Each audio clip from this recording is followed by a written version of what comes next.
The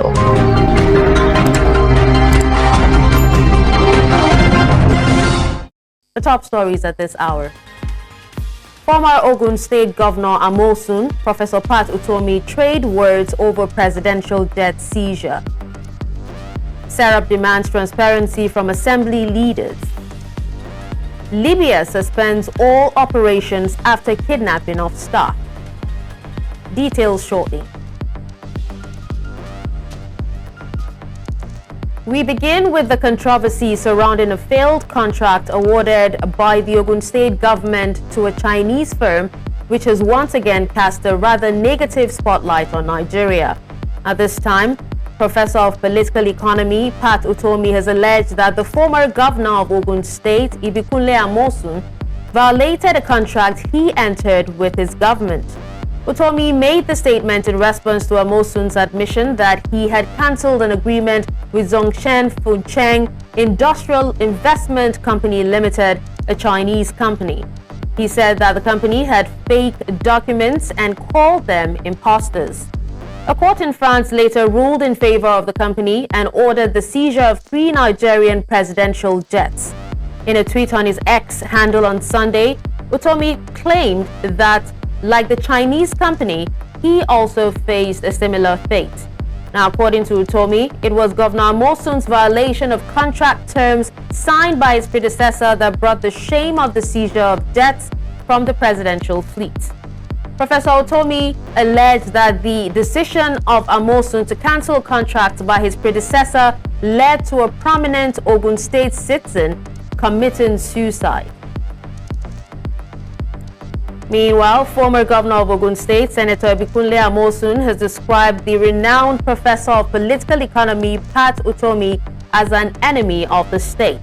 Amosun stated this while responding to a post on X where Utomi alleged that Amosun did not honor an agreement preceding his administration.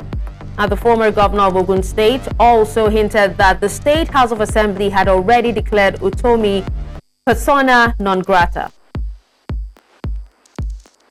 Now, joining us on the news to discuss more on this is Nigerian economist Professor PatUtomi. Good evening, sir. Thank you so much for joining us at this time. Thank you so very much. All right, so first of all, what came to your mind when you heard about the incident with Zhongchen Fucheng Industrial Investment Company Limited and the seized Nigerian assets? Well, first of all, I heard of the seizure of Nigerian aircraft, and I actually tweeted on it about 2 or 3 days ago, not knowing the source of why, the reason for the seizure. Yesterday night, I was going through my social media and saw a news clip from one of the TV stations in which it was brought up that it was as a result of contract failure in Ogun State, and I said, oh my goodness, I'm familiar with that territory. And then I tweeted about 4 a.m. my time, sometime this morning in Nigeria, that I had a similar experience. I have been working on developing the agriculture value chains in Nigeria for quite some time, arguing that it is the future. Most regular businessmen will not do it because it's long-term and all of that.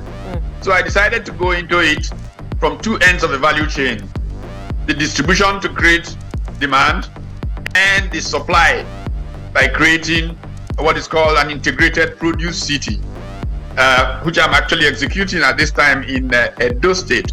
The original intention was to execute it in Ogun State to then fuel the supply line. We needed to create a master outlet in Lagos that would showcase what we're trying to do, where women can be coming back from work at 7, 8 p.m. and drive in an air-conditioned environment, buy all the food and stuff they need. And we thought a great location was the OPIC Plaza in Lagos. We approached OPIC and they said we could develop a portion of the estate in a BOT. We would develop it, we would pay them a lease for 15 years, and at the end of the lease, property will revert to Ogun State. So they had to get involved in the design and all of that. We went along, we signed an agreement with them. This happened under the watch of Governor Binga Daniel. When the Ogun State governorship turned hands and Muslim came on, he put a stop, I believe, on just about everything that was approved by his predecessor. And when I was told that, I then tried to reach out to say, why are we being stopped from developing this facility? And he said to me, no, your name is not on the list. I said, but they said everybody developing anything in Opik Plaza should stop. He said, really? I didn't see your name. Why don't you come to Abeokuta? And I drove to Abeokuta with my partner in the project. We came to him. He sent for the people in charge. The permanent secretary was supposed to be away in the UK to the graduation of his child. And so Mrs. Yewande Amuson and one of her colleagues came forward. And he said to them, Prof says that his project, that he has a project in that place and that is part of the thing stopped. But I didn't see his name. So they said, no, his own is a simple, very straightforward deal. So we didn't bother to put it there. He said, you people are trying to protect Prof because he's Prof. They said no. So he jokingly said, okay, bring everything together, put his own in it. And, when the pamphlet comes back in 2 weeks, everything will be sorted. And I thought it was over. But that started a 4-year rigmarole. At the point, I was really frustrated. Our South African partners, with whom we had invested tens of millions of naira, trying to develop the supply chain for this store across the country. Farmers in Yola, all kinds of places that we have secured agreements with, and all of that. Everybody was frustrated. So one day he said I should come back to Abeokuta so that we can sort this matter out. And then he suggested that I should, because of issues, that they will pay me back my money. I said, but I don't want the money. I just want to execute this project. It's only 15 years. Hope you will take back the property. I said, one thing or the other. Then he said, look, he was rushing to Abuja, that we should drive back to Lagos together and talk about it. Then my partner, everybody else went. I drove with him in his car. He was driving. He asked his ADC and driver to go to another car. And we talked about this thing all the way from Abeokuta to Lagos. We stopped in his house in Lagos. He said, look, OP cannot give more than 100 million naira back to you because, the way government is structured. So just write a letter asking for 100 million. When you get it, the next day, write another letter saying it is still left. I knew it sounded strange, but I said, well, I know Nigeria. If I go to court, we may stay there for 25 years, by which time I've died or whatever, and he's gone on, and I would have lost everything. Then at least let me hold on to this 100 million and hope that what he has said is what he will do. Got the 100 million check in 2 tranches of 50 million. And then I wrote him to say, okay, the balance as discussed. And that was where the story continued till he ended his term as governor. And I then went to the new governor, who incidentally wanted me very much to be the keynote speaker for his inauguration lecture. I then said to him, look, I have this matter that is pending here. Can you fix it? And after a while, after 1 year, 2 years, he said to me, look, the way that I must manage the thing, the case is closed, that he has paid you. I said, what? Wow. Anyway, today I then get this statement that I'm mostly supposed to have made, which is incredible for an accountant to be able to say things like that. All right, so before that, Professor, you're saying that you didn't get the balance of your money. That's the remaining 100 million naira you're expecting. 200 million. I was expecting more. Oh, okay. All right, now I got 100 million. Okay. Now but you I also didn't want money. I wanted to do my project. I didn't ask for money. This was the governor insisting or suggesting that best for me is to take the money. All right, Professor, you also mentioned, other victims that were in similar circumstances. You even said one of them committed suicide. Can you tell us more about this person? If you notice, I use the word alleged. Alleged. So, all right, can you tell? Yeah, alleged. What more can you tell us about that? I don't know. I read in the papers at that time that one businessman from Ogun committed suicide on account of those kinds of issues. That's what I read in newspapers. So that's why I said alleged. Oh, okay, Professor, do you think that Governor Amosun actually knows the impact of his actions? Well, in his comeback, he said that I was one of those entitlement people wanting government to give me. I don't do business with government. Go and check. I have never done business with government except just because I hate the business of bribes. I don't do business with government. Only when it's on to land where you have no choice. Government is the only one who has the authority to issue certificates of occupancy. Check my business career, nothing with government. So for him to say entitlement and government is very funny, because the irony there is that when Lagos State came back to democracy, the governor then, who as you know is in Abuja now, had me helping out. I used to organize quarterly retreats for the government. I charged Lagos State government nothing. In fact, I can tell you one particular 3-week stretch. I did a retreat for a well-known bank, charged them 20-something million naira. Did for Nimasa, charged them 20-something million naira. Did for Lagos State government, charged them 0. The man in charge is Yemi Cardoso, who is governor of Central Bank. He can corroborate that anytime. So to wake up and Amosun decides that I'm entitlement, trying to use influence, it's so preposterous. I don't even know where to start to look at the issue. But it shows the character of our politicians and what they try to invent. It says, for example, that Ogun State government had declared me persona non grata on account of what?